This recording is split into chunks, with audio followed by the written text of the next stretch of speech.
धुरंधर से सबकी जली, जाकिर खान के कमेंट पर भड़के सिद्धार्थ आनंद। कॉमेडियन को बताया डफर, लगाया डॉली क्लास। रणवीर सिंह की फिल्म धुरंधर द रिवेंज की सफलता को हर कोई एंजॉय कर रहा है। साउथ से लेकर बॉलीवुड तक हर कोई आदित्य धर के क्राफ्ट और रणवीर सिंह की परफॉर्मेंस की दाद दे रहा है। हालांकि इसी बीच एक अवार्ड शो में कॉमेडियन जाकिर खान ने धुरंधर 2 से जुड़ा एक ऐसा जोक मारा है जिससे इंडस्ट्री में कई लोगों का पारा चढ़ गया है। अमीषा पटेल के बाद अब शाहरुख खान की upcoming film King of blockbuster Pathaan का निर्देशन करने वाले डायरेक्टर सिद्धार्थ आनंद ने भी जाकिर खान को असली डफर बताते हुए उन्होंने कड़ी लताड़ लगाई है।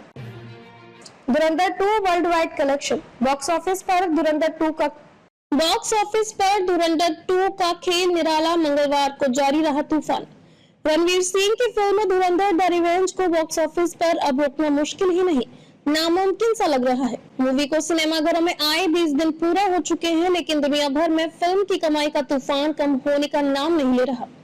1600 करोड़ रुपए से ज्यादा का बिजनेस कर चुकी आदित्य धर की इस स्पाई थ्रिलर फिल्म का 20वें दिन भी वर्ल्ड वाइड बॉक्स ऑफिस पर दबदबा देखने को मिला।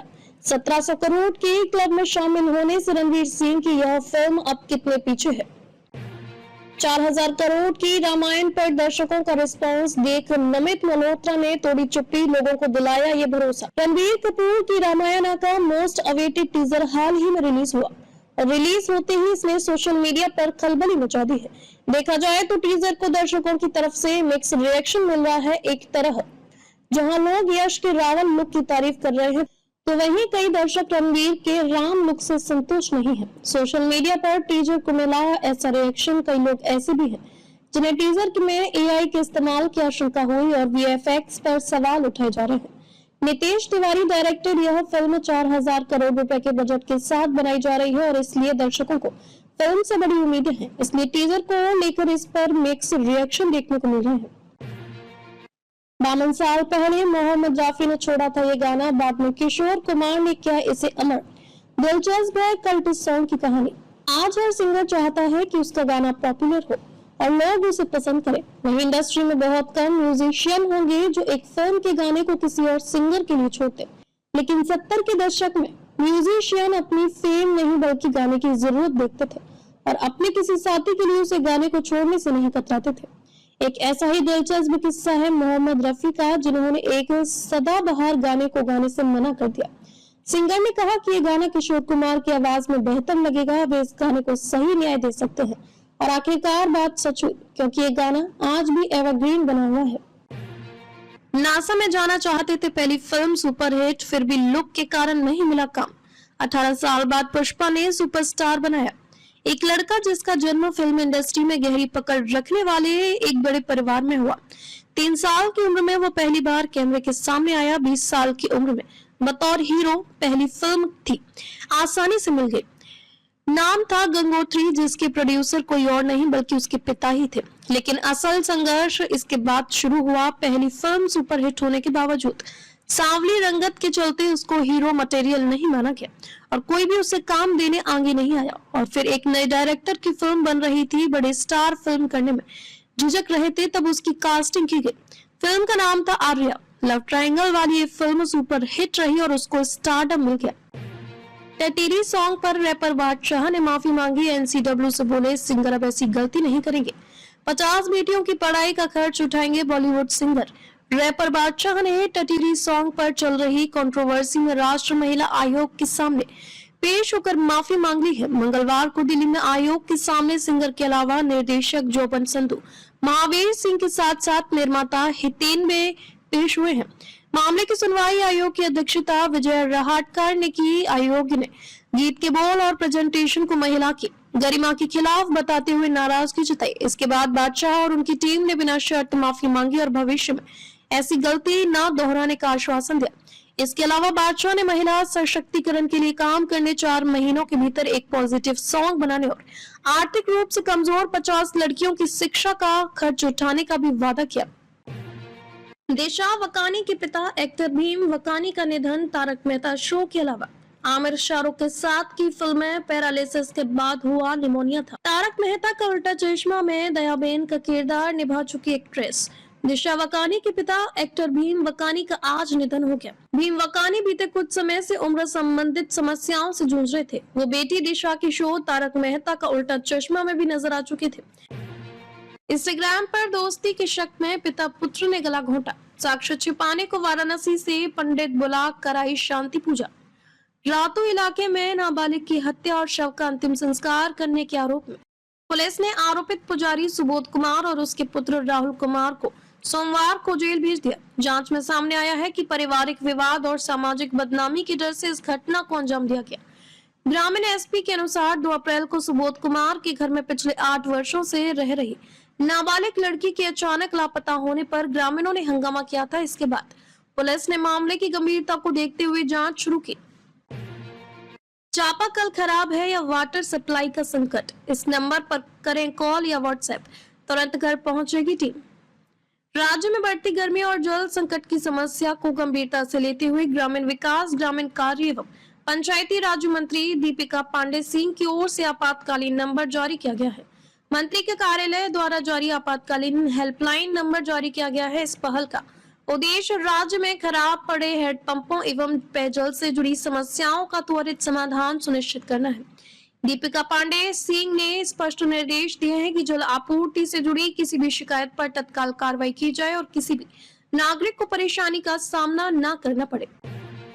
20वीं किस्त के साथ 51 लाख महिलाओं के खाते में पहुंचा 2500 रुपए। 30,000 सालाना कैसे बदल रहा जीवन। झारखंड सरकार की लोकप्रिय मुख्यमंत्री मयाम सम्मान योजना अब सिर्फ सहायता योजना नहीं बल्कि राज्य की महिलाओं के सशक्तिकरण का सबसे बड़ा माध्यम बन गई है। मार्च 2024 की 20वीं किस्त चरणबद्ध तरीके से महिलाओं के बैंक खातों में पहुंचनी शुरू हो गई है। डायरेक्ट बेनिफिट ट्रांसफर के जरिए लाखों परिवारों को राहत मिल रही है। वहीं योजना के प्रभाव से ग्रामीण अर्थव्यवस्था को नई गति मिली है। पाकिस्तान को मिला थैंक यू नोट और भारत को ईरान यूएस सीज फायर पर प्रियंका चतुर्वेदी का बड़ा बयान। ईरान और अमेरिका इजरायल के बीच जारी जंग में 40 दिनों बाद सीज फायर का ऐलान हो चुका है। अमेरिकी राष्ट्रपति डोनाल्ड ट्रंप ने 2 पहले हफ्ते की सीज फायर की घोषणा की है। वहीं ईरान ने अमेरिका के सामने 10 शर्तें रखी हैं जिन्हें मानने के लिए ट्रंप तैयार हो गए हैं। इस बीच उद्धव गुट की नेता प्रियंका चतुर्वेदी की प्रतिक्रिया सामने आई है। उन्होंने कहा कि ईरान को अपना पक्ष रखने का मौका मिल गया। अमेरिका ने अपनी इज्जत बचा ली, इजरायल को हकीकत का सामना करना पड़ा। पाकिस्तान को थैंक यू नोट मिला, भारत को उसका तेल मिल गया। दुनिया को अस्थायी रूप से ही सही शांति मिल गई। इस मामले पर ध्यान देने के लिए धन्यवाद। पाषाण युग वाले बयान से सरवन युग में शिफ्ट हुए ट्रंप, ईरान युद्ध पर बदल गया अमेरिकी राष्ट्रपति का लहजा। करीब 39 दिनों तक चले संघर्ष के बाद अमेरिका और ईरान के बीच 2 हफ्ते की युद्ध विराम पर सहमति बन गई। अमेरिकी राष्ट्रपति डोनाल्ड ट्रंप ने इस समझौते का ऐलान करते हुए इसे विश्व शांति के लिए बड़ा दिन बताया। यह बदलाव खास इसलिए है क्योंकि कुछ दिन पहले तक ट्रंप ईरान को स्टोन एज में पहुंचाने की धमकी दे रहे थे। ट्रंप ने कहा कि ईरान अब शांति चाहता है और दुनिया भी यही चाहती है। उन्होंने ये भी कहा बताया कि हार्मुज जल डमरू मध्य को खोलने की शर्त पर यह युद्ध विराम लागू हुआ, जो दुनिया की करीब 20% तेल आपूर्ति के लिए बेहद अहम रास्ता है। सीज फायर के बाद भी अलर्ट पर खाड़ी देश सऊदी, कतर, यूएई में सुरक्षा एजेंसियां सतर्क। क्या है वजह? पश्चिम एशिया में सीज फायर के ऐलान के बाद हालात पूरी तरह सामान्य नहीं हुए हैं। अमेरिकी राष्ट्रपति डोनाल्ड ट्रंप के ऐलान के कुछ ही घंटों बाद खाड़ी देशों में अलर्ट सायरन बजने लगे, जिससे साफ हो गया कि जंग का खतरा भी टला नहीं। सीज फायर के बावजूद कुवैत, सऊदी अरब, संयुक्त अरब अमीरात और कतर जैसे देशों में अचानक सुरक्षा एजेंसियां सक्रिय हो गई हैं। कई जगहों पर मिसाइल और ड्रोन हमलों की आशंका के चलते लोगों को सुरक्षित स्थानों पर जाने की सलाह दी गई। इजरायल की सेना ने भी दावा किया कि ईरान की ओर से मिसाइलें दागी गई हैं, जिससे तनाव और बढ़ गया है। बॉक्स ऑफिस पर धुरंधर 2 का खेल निराला, मंगलवार को जारी रहा तूफान। रणवीर सिंह की फिल्म धुरंधर द रिवेंज को बॉक्स ऑफिस पर अब रोकना मुश्किल ही नहीं, नामुमकिन सा लग रहा है। मूवी को सिनेमाघरों में आए 20 दिन पूरे हो चुके हैं, लेकिन दुनिया भर में फिल्म की कमाई का तूफान कम होने का नाम नहीं ले रहा। 1600 करोड़ रुपए से ज्यादा का बिजनेस कर चुकी आदित्य धर की इस स्पाई थ्रिलर फिल्म का 20वें दिन भी वर्ल्ड वाइड बॉक्स ऑफिस पर दबदबा देखने को मिला। 1700 करोड़ की क्लब में शामिल होने से रणवीर सिंह की यह फिल्म अब कितनी पीछे है, आइए नीचे देखते हैं पूरे आंकड़े। Delhi capitals versus Gujarat titans, जीत की हैट्रिक लगाएगी डीसी या हारेगी जीटी से। मेट्रो के बड़े फेरे व ट्रैफिक डायवर्जन लागू। लगातार 2 जीत से उत्साहित दिल्ली कैपिटल्स बुधवार को अपने घरेलू मैदान अरुण जेटली स्टेडियम में गुजरात टाइटंस से भिड़ेगी। इस दौरान दिल्ली की नजरें जीत की हैट्रिक लगाने पर होंगी, जबकि गुजरात के सामने हार का सिलसिला तोड़ने की बड़ी चुनौती होगी। इस बीच जहां दिल्ली पुलिस ने ट्रैफिक एडवाइजरी जारी की है, तो दिल्ली मेट्रो ने अपने क्रिकेट प्रेमी यात्रियों के लिए फेरे बढ़ाने के साथ ही आखिरी ट्रेन की टाइमिंग बढ़ाने का ऐलान कर दिया है। दिल्ली कैपिटल्स ने अपने पिछले 2 मैचों में लखनऊ सुपर जायंट्स और मुंबई इंडियंस को हराकर शानदार प्रदर्शन किया। टीम अब घरेलू मैदान पर अपनी मजबूती दिखाना चाहेगी। बल्लेबाजी में युवा समीर रिजवी ने 22 साल की उम्र में जबरदस्त प्रदर्शन किया है। मारुति सुजुकी इग्निस की बेस वेरिएंट को 1 लाख रुपए की डाउन पेमेंट के बाद ले आए घर। जाएगी इतनी EMI। ऑटो डेस्क नई दिल्ली। देश की प्रमुख वाहन निर्माता मारुति सुजुकी की ओर से कई सेगमेंट में वाहनों की बिक्री की जाती है। निर्माता की ओर से सेक्सा डीलरशिप के जरिए ऑफर की जाने वाली मारुति इग्निस को हैचबैक सेगमेंट में ऑफर किया जाता है। इस गाड़ी के बेस वेरिएंट को घर लाने का मन बना रहे हैं तो 1 लाख रुपए की डाउन पेमेंट करने के बाद हर महीने कितने रुपए की EMI देकर इसे घर लाया जा सकता है, हम आपको इस खबर में बता रहे हैं। सरकार का एक कदम और। 3 महीने से दिल्ली वाले परेशान नहीं हो पा रहा प्रॉपर्टी का ट्रांसफर, लोन और निवेश। राजधानी दिल्ली में व्यावसायिक उद्योगों को एवं आवासीय संपत्तियों के फ्री होल्ड संबंधी मामलों को एक नई सरलीकृत नीति लाने का नाम पर पिछले 3 महीनों से रोक दिया गया है। हालांकि ना तो अब तक कोई नई नीति लागू की गई है और ना ही पुरानी नीति के तहत कार्रवाई जारी रखी जा रही है। इस असमंजस की स्थिति के कारण न केवल संपत्तियों के हस्तांतरण, ऋण एवं निवेश संबंधी कार्य प्रभावित हो रहे हैं, बल्कि उद्योग और व्यापार की गतिविधियों पर भी इसका नकारात्मक असर पड़ रहा है। अगस्ता वेस्टलैंड घोटाला। क्रिश्चियन मिशेल की याचिका खारिज। दिल्ली HC ने कहा अब रिहाई पर नहीं होगी सुनवाई। वर्ष 1999 में हुए भारत UAE प्रत्यर्पण संधि के अनुच्छेद 17 को चुनौती देने वाली अगस्ता वेस्टलैंड VVIP चॉपर घोटाले के आरोपित क्रिश्चियन मिशेल की याचिका बुधवार को दिल्ली हाई कोर्ट ने खारिज कर दी। न्यायमूर्ति नवीन चावला और न्यायमूर्ति रविंदर डोडेजा की पीठ ने कहा कि मिशेल की रिहाई की अर्जी को खारिज करने के ट्रायल कोर्ट में आदेश में हस्तक्षेप की जरूरत नहीं है, क्योंकि उन्होंने अधिकतम 7 साल की सजा काट ली है। कोर्ट ने कहा कि याचिका में कोई मेरिट नहीं है और इसे खारिज किया जाता है। एड्रेस प्रूफ नहीं, सिर्फ ID ही काफी। 5 kg सिलेंडर को लेकर दूर कर लीजिए कंफ्यूजन। हर सवाल का जवाब। पश्चिम एशिया में युद्ध के हालातों के बीच भारत में छाए LPG संकट का सबसे ज्यादा असर उन लोगों पर पड़ रहा है जिनके एड्रेस प्रूफ नहीं बने होते हैं। इनमें प्रवासी श्रमिक, छात्र और दिहाड़ीदार बड़ी संख्या में शामिल है। ऐसे लोगों की समस्या को पहचानते हुए बीते दिनों केंद्र सरकार ने नियमों में बड़ी ढील दी है। इसके अनुसार अब प्रवासी श्रमिकों, छात्रों और दिहाड़ीदारों को 5 किलो वाला सिलेंडर लेने के लिए एड्रेस प्रूफ यानी निवास प्रमाण पत्र नहीं दिखाना होगा। दिल्ली में जहां है जैसा है के तहत 1511 अधिकृत कॉलोनियां होंगी नियमित। 45 लाख लोगों को होगा फायदा। जागरण संवाददाता दक्षिणी दिल्ली। राजधानी दिल्ली की अनधिकृत कॉलोनियां अब नियमित होगी। 20 वर्ग मीटर तक की दुकानें पास होने के साथ मेट्रो व RRTS के 500 मीटर के दायरे में नियोजित तरीके से विकास कराए जाएंगे। केंद्र सरकार के इन फैसलों का दक्षिणी दिल्ली से भाजपा सांसद रामवीर सिंह रिधोड़ी ने स्वागत करते हुए इसे ऐतिहासिक बताया। प्रधानमंत्री नरेंद्र मोदी, आवासन एवं शहरी कार्य मंत्री मनोहर लाल और दिल्ली की मुख्यमंत्री रेखा गुप्ता को बधाई दी है। साथ ही उन्होंने आग्रह किया है कि केंद्रीय आवासन एवं शहरी कार्य मंत्रालय से जुड़े कई और मांगों का भी शीघ्र समाधान किया जाए। इस फैसले से दिल्ली के 45 लाख लोगों को सीधा फायदा होगा।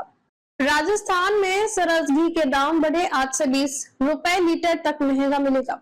इस साल दूसरी बार बढ़ोतरी। राजस्थान कोऑपरेटिव डेयरी फेडरेशन ने मंगलवार देर शाम सरस घी 20 रुपए महंगा कर दिया।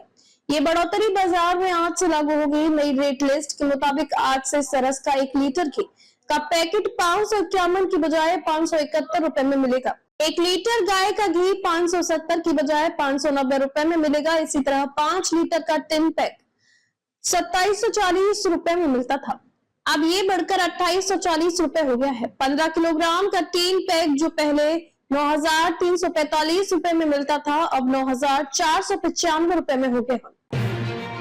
मोदी 21 अप्रैल को पचपदरा रिफाइनरी का उद्घाटन करेंगे। 69,000 करोड़ की लागत से हुई तैयारी, 2 महीने में दूसरी बार राजस्थान आ रहे पीएम। प्रधानमंत्री नरेंद्र मोदी 21 अप्रैल को बालोतरा जिले में पचपदरा रिफाइनरी के पहले चरण का उद्घाटन करेंगे। मारवाड़ सहित पूरे राजस्थान के लिए रिफाइनरी के अलग मायने हैं। प्रोजेक्ट से बाड़मेर जैसलमेर में इंडस्ट्रियल क्लस्टर विकसित होगा। इससे इंफ्रास्ट्रक्चर, लॉजिस्टिक्स व सहायक उद्योगों को बढ़ावा मिलेगा। जनवरी से ही रिफाइनरी के पहले चरण के ट्रायल रन की तैयारी शुरू कर दी गई। इसमें जल्द कमर्शियल उत्पादन शुरू हो जाएगा। मोदी 2 महीने में दूसरी बार राजस्थान आ रहे हैं। पीएमओ में मंजूरी मिलने के बाद सीएम भजनलाल शर्मा ने अपने एक्स अकाउंट पर पोस्ट करके इस बात की जानकारी दी है। बिजनेसमैन का 13 साल का बेटा बनेगा जैन संत। 7 साल की उम्र में साधुओं की तरह रहे नंगे पैर 4.5 हजार किलोमीटर की यात्रा की। अक्सर 13 साल की उम्र में बच्चे वीडियो गेम्स और स्कूल की पढ़ाई में उलझे होते हैं, लेकिन टेक्सटाइल कारोबारी के बेटे आगम जैन ने एक अलग ही रास्ता चुना है। महज 7 साल की उम्र में सांसारिक सुख त्याग का फैसला करने वाला यह किशोर अब 23 अप्रैल को गुजरात के पालीताना में जैन दीक्षा ग्रहण करेगा। यह परिवार मूल रूप से राजस्थान के पाली जिले के रोहट का रहने वाला है। 6 अप्रैल को पाली में आगम के सम्मान में 13 पंथ भवन में झांसी कार्यक्रम किया गया, जिसमें बड़ी संख्या में समाज के लोग शामिल हुए। ऑनलाइन शॉपिंग का बढ़ता ट्रेंड बना खतरा। राजस्थान में 30 दिन में 15,629 साइबर ठगी। सबसे ज्यादा online shopping fraud, loan app और इन्वेस्टमेंट स्कीम भी ज्यादा। डिजिटल दौर में घर बैठे कपड़े, जूते, मोबाइल, इलेक्ट्रॉनिक्स और रोजमर्रा का सामान खरीदना आसान हुआ है, लेकिन यही सुविधा अब साइबर ठगों का सबसे बड़ा हथियार बन गई है। राजस्थान में पिछले 30 दिनों में सामने आए साइबर अपराध के मामलों में सबसे ज्यादा शिकार ऑनलाइन शॉपिंग करने वाले हुए हैं। भगत की कोठी दानापुर से मरे स्पेशल ट्रेन आज से चलेगी। 8 अप्रैल से 15 जुलाई तक 15-15 फेरे करेगी। जाने पूरा शेड्यूल। गर्मी की छुट्टियों में ट्रेनों में बढ़ने वाली भीड़ और कंफर्म टिकट की मारामारी को देखते हुए रेलवे ने यात्रियों को बड़ी राहत दी है। उत्तर पश्चिम रेलवे द्वारा जोधपुर के भगत की कोठी और दानापुर स्टेशनों के बीच 8 अप्रैल से एक साप्ताहिक समर स्पेशल ट्रेन का संचालन शुरू किया जा रहा है। यह ट्रेन दोनों दिशाओं में 15-15 ट्रिप करेगी, जिससे बिहार और उत्तर प्रदेश की तरफ जाने वाले यात्रियों को कंफर्म सीट मिलने में आसानी होगी और उनका सफर सुगम होगा। चूरू में गिरे ओले, तेज अंधड़ के साथ हुई बारिश, तापमान में आई गिरावट, फसलों को हुआ भारी नुकसान। चूरू में मंगलवार देर रात पश्चिमी विक्षोभ के प्रभाव से तूफानी बारिश हुई और ओले गिरे। इस ओलावृष्टि से खेतों में कटी हुई इसबगोल, चने और सरसों की फसलें खराब हो गई हैं। बारिश के बाद न्यूनतम तापमान में गिरावट दर्ज की गई, जिससे मौसम ठंडा हो गया। रात करीब 12:30 बजे तेज हवाओं के साथ बारिश शुरू हुई, जिसके बाद लगभग 10 मिनट तक जोरदार ओलावृष्टि हुई। ओला गिरने की आवाज से घरों में सो रहे लोगों की नींद खुल गई। बारिश का ये दौर करीब आधे घंटे तक चला। इस दौरान हवाओं की रफ्तार 35 से 40 किलोमीटर प्रति घंटा रही। बुधवार सुबह 8:30 बजे तक 2.2 mm बारिश दर्ज की गई। मुख्यमंत्री भजनलाल शर्मा आज गुवाहाटी आएंगे। राम जल सेतु लिंक परियोजना का करेंगे निरीक्षण। मुख्यमंत्री भजनलाल शर्मा आज बूंदी जिले की इंद्रगढ़ तहसील के गोहाटा गांव का दौरा करेंगे। वे यहां Rajasthan water grid corporation limited के तहत राम जल सेतु लिंक परियोजना के निर्माण कार्यों का निरीक्षण करेंगे। निर्धारित कार्यक्रम के अनुसार मुख्यमंत्री गोहाटा पहुंचेंगे और यहां वे परियोजना स्थल पर चल रहे निर्माण कार्यों का जायजा लेंगे और एक प्रदर्शनी का अवलोकन भी करेंगे। मुख्यमंत्री परियोजना के निर्माण कार्यों की प्रगति रिपोर्ट की समीक्षा भी करेंगे। इस अवसर पर भाजपा नेता और जिले के वरिष्ठ अधिकारी उपस्थित रहेंगे। उदयपुर में कल 1 घंटे में 25 लाख नवकार महामंत्र गूंजेंगे। 60,000 स्क्वायर फीट भूमि पर बन रहा पांडाल, पीले चावल बांट दिया न्योता। विश्व नवाकार महामंत्र दिवस के अवसर पर जीतों की ओर से 9 अप्रैल को आयोजित होने वाले विश्व नवाकार महामंत्र दिवस की तैयारियां जोर शोर से शुरू चल रही हैं। इस आयोजन को लेकर भट्टू जी की बाड़ी स्थित जीतो हाउस में चेयरमैन यशवंत आंचलिया की अध्यक्षता एवं संकल्प जैन समाज के अध्यक्ष व कार्यक्रम संयोजक राजकुमार फक्तावत के आतिथ्य में आयोजित बैठक में विश्व नवाकार महामंत्र दिवस के आयोजन की तैयारियों को अंतिम रूप दिया गया। उक्त बैठक में विभिन्न समितियों के कार्यों की समीक्षा की गई। साथ ही सभी समिति संयोजकों ने अपने कार्यों का विस्तृत प्रतिवेदन प्रस्तुत किया। अलवर में 15 साल की नाबालिग लापता, सास के साथ बाजार गई विवाहिता भी गायब। 1.5 महीने पहले हुई थी शादी। अलवर जिले के 2 अलग अलग थाना क्षेत्रों से एक 15 वर्षीय नाबालिग और एक विवाहिता के लापता होने का मामला सामने आया है। दोनों मामलों में परिजनों ने संबंधित थानों में रिपोर्ट दर्ज कराई है, जिसके बाद पुलिस ने तलाश शुरू कर दी है। पहला मामला जिले के एक थाना क्षेत्र का है, जहां नाबालिग के भाई ने रिपोर्ट दर्ज कराते हुए बताया कि सोमवार सुबह करीब 6 बजे उसकी 15 साल की बहन अचानक घर से गायब हो गई। परिजनों ने पूरे गांव में उसकी तलाश की, लेकिन उसका कोई सुराग नहीं लग सका। बाद में उसकी सहेली से पूछताछ करने पर पता चला कि एक युवक जो अक्सर घर आकर उससे बातचीत करता था, संभवतः उसे बहला फुसला कर अपने साथ ले गया है। फिलहाल पुलिस ने मामला दर्ज कर जांच शुरू कर दी है। भीलवाड़ा में जोधपुर का नशा तस्कर गिरफ्तार, 8 लाख रुपए की अफीम के साथ दबोचा पुलिस, खंगाल रही नेटवर्क। भीलवाड़ा की गांधीनगर थाना पुलिस ने एंटी नारकोटिक्स टास्क फोर्स के साथ कार्रवाई करते हुए एक युवक को गिरफ्तार किया है। थाना क्षेत्र में गश्त के दौरान पुलिस टीम को एक व्यक्ति संदिग्ध अवस्था में घूमता नजर आया। उसे रोककर पूछताछ की गई, जिसमें उसने अपना नाम भूमर राम जाट निवासी डूडी नगर बालेसर बताया। डीसी वर्सेस जीटी, वेदर बारिश बनेगी विलेन, रद्द न हो जाए डीसी बनाम जीटी का आईपीएल मैच। दिल्ली कैपिटल्स और गुजरात टाइटंस आज एक दूसरे के खिलाफ आईपीएल 2026 में अपना अपना तीसरा मैच खेलेंगे। शुभमन गिल की कप्तानी वाली जीटी टीम अपने शुरुआती दोनों मैच गंवा चुकी है, जबकि दिल्ली कैपिटल्स की टीम ने अपने शुरुआती दोनों मैच में जीत हासिल की थी। आज का मुकाबला दिल्ली के अरुण जेटली स्टेडियम में है, लेकिन मैच से पहले बारिश की संभावना है। आईपीएल में पिछला मैच राजस्थान बनाम मुंबई में बारिश से प्रभावित रहा। आज फिर बारिश मैच में विलेन बन सकती है, क्योंकि दिल्ली में बारिश की संभावना जताई जा रही है। मध्य प्रदेश में बदला मौसम का मिजाज, 18 जिलों में आंधी बारिश, कई जिलों में ओलों का अलर्ट। मध्य प्रदेश में मौसम एक बार फिर करवट ले चुका है। प्रदेश के ऊपरी हिस्से पर सक्रिय 3 मौसमी सिस्टम ने हालात बदल दिए हैं, जिससे कई इलाकों में आंधी बारिश और ओलावृष्टि का दौर शुरू हो गया है। खासतौर पर ग्वालियर, चंबल और सागर संभाग में इसका असर ज्यादा देखने को मिल रहा है।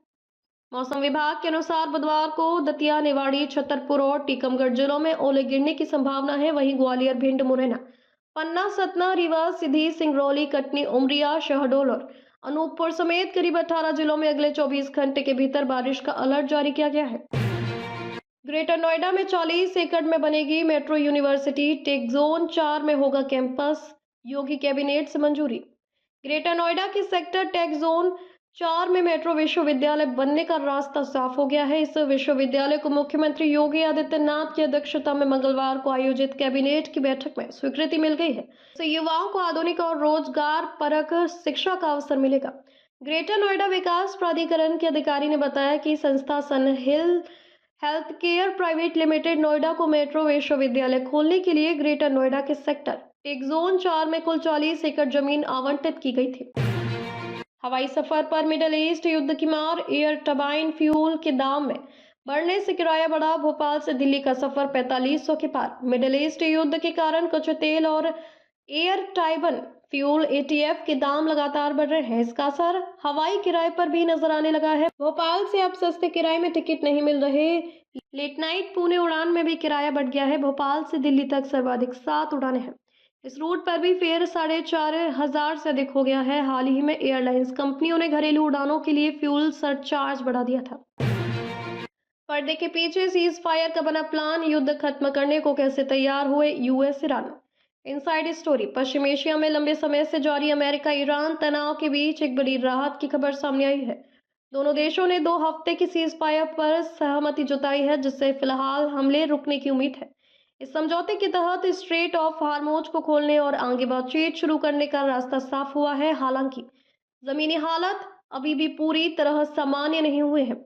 अमेरिका के राष्ट्रपति डोनाल्ड ट्रंप ने घोषणा की है कि अमेरिका और ईरान ने अपने सहयोगियों के साथ मिलकर तुरंत प्रभाव से 2 हफ्ते के युद्ध विराम पर सहमति बना ली है। इस फैसले के साथ ही अमेरिका और इजराइल हमलों पर अस्थायी रोक लगाने की उम्मीद है। जम्मू में किसानों के लिए आफत बना मौसम, पहले हवा ने गिराई फसल, अब बारिश ने बिगाड़ा खेल। जम्मू में अप्रैल में गेहूं की कटाई शुरू होने से पहले ही बेमौसम बारिश और तेज हवाओं ने किसानों की चिंता बढ़ा दी है। तैयार फसल भीग गई है, जिससे उत्पादन पर असर पड़ने की आशंका है। अप्रैल में जहां जम्मू में गेहूं की फसल की कटाई शुरू हो जाती है। वही इस बार एक हफ्ते से बारिश हो रही है, इससे तैयार हो चुकी गेहूं की फसल भीग चुकी है। इससे जहां फसल पर संकट गहरा गया है, वहीं किसानों के चेहरों पर भी चिंता की लकीरें खींचने लगी हैं। बिहार में 15 अप्रैल तक बन सकती है नई सरकार। कल दिल्ली जाएंगे नीतीश। 10 अप्रैल को राज्यसभा की शपथ लेंगे। 14 को इस्तीफा दे सकते हैं। बिहार में नई सरकार का फॉर्मूला सेट होता दिख रहा है। मंत्री विजय चौधरी ने बताया, नीतीश कुमार कल यानी 9 अप्रैल को दिल्ली जाएंगे। कल दोपहर 3:20 एयर इंडिया की फ्लाइट से वो रवाना होंगे। 10 अप्रैल को नीतीश राज्यसभा की शपथ लेंगे। सूत्रों की माने तो इसके बाद 12 अप्रैल को मुख्यमंत्री दिल्ली से पटना लौटेंगे। 13 अप्रैल को नीतीश कैबिनेट की आखिरी बैठक होगी। 14 अप्रैल को नीतीश कुमार मुख्यमंत्री के पद से इस्तीफा दे सकते हैं। 15 अप्रैल को बिहार में नई सरकार बन सकती है। उत्तराखंड चारों धाम में बर्फबारी। राजस्थान में भी ओले गिरे। एमपी में 3 चक्रवात एक्टिव। 7 दिन में यूपी में आंधी से 15 की मौत। देश में एक साथ 2 वेस्टर्न डिस्टर्बेंस सक्रिय होने से मौसम बदल गया है। उत्तराखंड के चारों धाम केदारनाथ, बद्रीनाथ, गंगोत्री और यमुनोत्री में बर्फबारी हो रही है। राज्य के सभी जिलों में बारिश हो रही है। राजस्थान के श्रीगंगानगर, हनुमानगढ़, नागौर समेत कई जिलों में तूफानी बारिश के साथ ओले भी गिरे। कई जिलों में 1 इंच से ज्यादा पानी बरसा। वहीं भरतपुर जिले में मकान पर बिजली गिरने से सिलेंडर में ब्लास्ट हो गया। बारिश की वजह से तापमान में 7 डिग्री की गिरावट दर्ज की गई। पंजाबी सिंगर सुनंदा के बरेली शो में बोल्ड ठुमके, लॉलीपॉप लागेलू गीत पर जमकर नाची फैंस हुए बेकाबू। पुलिस को करना पड़ा लाठीचार्ज। पंजाबी सिंगर सुनंदा शर्मा के गाजियाबाद शो के बाद अब बरेली शो भी विवादों से घिर गया है। शो यहां हुए स्टूडेंट्स के हंगामे और सुनंदा की बोल ठुमकों को लेकर चर्चा में आ गया है। रविवार 5 अप्रैल की रात बरेली की फ्यूचर यूनिवर्सिटी में आयोजित फ्यूचर फेस्टा के दौरान उस समय स्थिति तनावपूर्ण हो गई जब सुनंदा के एक डांस परफॉर्मेंस के दौरान भीड़ पूरी तरह बेकाबू हो गई। ममता बनर्जी ने भवानीपुर से नामांकन भरा। भाजपा के संवेदु अधिकारी यहां से उम्मीदवार। असम, केरल और पुडुचेरी में चुनाव प्रचार थमा। पश्चिम बंगाल की सीएम ममता बनर्जी ने भवानीपुर विधानसभा सीट से नामांकन भरा। भाजपा ने इस सीट से संवेदु अधिकारी को उम्मीदवार बनाया है। वे नेता विपक्ष भी हैं। संवेदु 2 अप्रैल को नामांकन कर चुके हैं। इस दौरान गृह मंत्री अमित शाह उनके साथ मौजूद थे। भवानीपुर के अलावा ममता और संवेदु नंदीग्राम से भी आमने सामने हैं। 2021 में उन्होंने ममता को यहां से हराया था। पर्दे के पीछे सीज फायर का बना प्लान। युद्ध खत्म करने को कैसे तैयार हुए यूएस ईरान। Inside story. पश्चिम एशिया में लंबे समय से जारी अमेरिका ईरान तनाव के बीच एक बड़ी राहत की खबर सामने आई है। दोनों देशों ने 2 हफ्ते की सीज फायर पर सहमति जताई, जिससे फिलहाल हमले रुकने की उम्मीद है। इस समझौते के तहत स्ट्रेट ऑफ हॉर्मुज को खोलने और आगे बातचीत शुरू करने का रास्ता साफ हुआ है। अमेरिका के राष्ट्रपति डोनाल्ड ट्रंप ने घोषणा की है कि अमेरिका और ईरान ने अपने सहयोगियों के साथ मिलकर तुरंत प्रभाव से 2 हफ्तों के युद्ध विराम पर सहमति बना ली है। पाषाण युग से स्वर्ण युग तक ईरान युद्ध पर बदल गया ट्रंप का लहजा।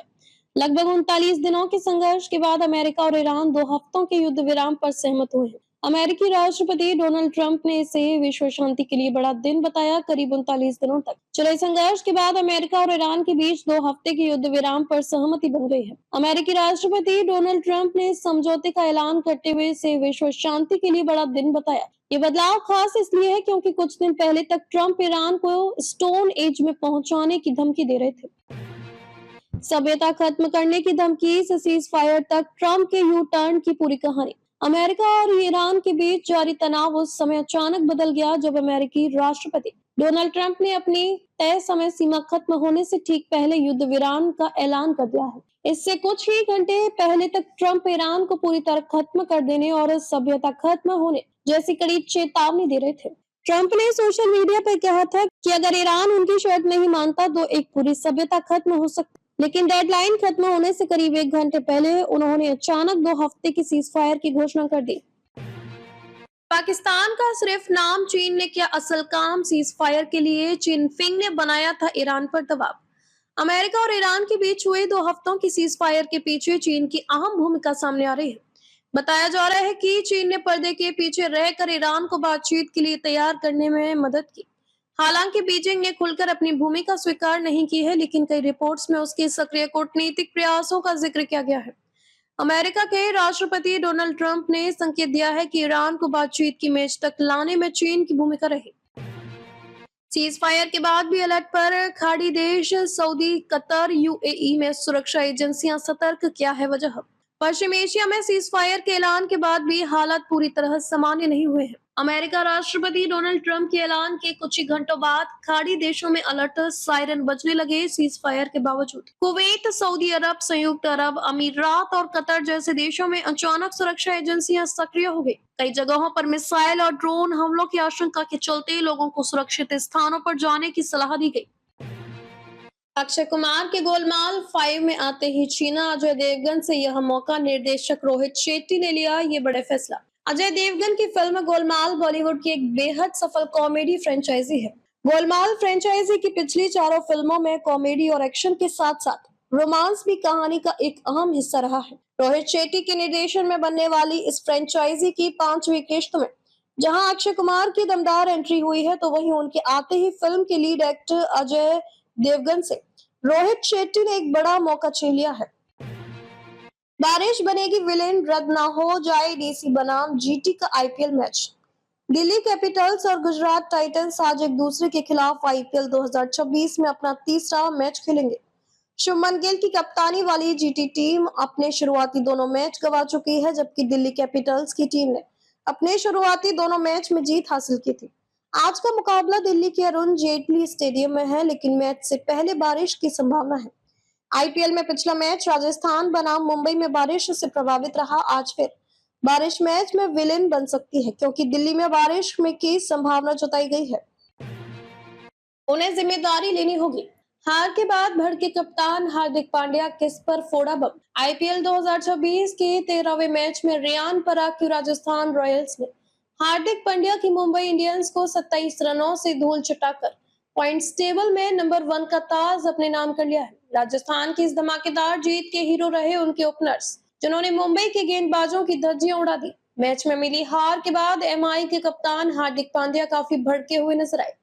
उन्होंने पोस्ट मैच प्रेजेंटेशन के दौरान हार का जिम्मेदार गेंदबाजों को ही ठहराया। उनका कहना है कि इस मैच में गेंदबाजों को जिम्मेदारी लेनी चाहिए थी, जिन्होंने नहीं ली।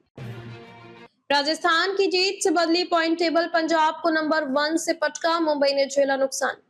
गुवाहाटी के बरसापारा स्टेडियम में मंगलवार रात बारिश रुकी, लेकिन इसके बाद राजस्थान रॉयल्स के बल्लेबाजों की रन वर्षा ने मुंबई इंडियंस के गेंदबाजों को तरबतर कर दिया। बारिश के कारण करीब 2.5 घंटे की देरी से शुरू हुए इस मुकाबले में यशस्वी जायसवाल और 15 वर्षीय युवा सनसनी वैभव सूर्यवंशी ने बेखौफ खेलते हुए जसप्रीत बुमराह, ट्रेंट बोल्ट जैसे गेंदबाजों से सजी 5 बार की चैंपियन मुंबई इंडियन के गेंदबाजी आक्रमण का ऐसा मान मर्दन किया कि मानो वो कोई नौसिखिए हो। नीतीश कुमार का प्लान सेट, शपथ से इस्तीफा तक पूरी टाइमलाइन सामने। सत्ता परिवर्तन की पटकथा तैयार, बिहार में नई सरकार का गठन 1 हफ्ते में हो सकता है। इससे पूर्व 10 अप्रैल को मुख्यमंत्री नीतीश कुमार राज्यसभा की शपथ लेंगे। 14 अप्रैल को वे इस्तीफा देंगे और 15 अप्रैल को नई सरकार का गठन हो सकता है। मंत्री विजय कुमार चौधरी ने बताया कि नीतीश कुमार 9 अप्रैल को दिल्ली के लिए रवाना होंगे। अगले दिन राज्यसभा सदस्य के रूप में शपथ लेने के एक दिन बाद 11 अप्रैल को वे पटना लौट जाएंगे। इसके बाद सरकार गठन की प्रक्रिया होगी।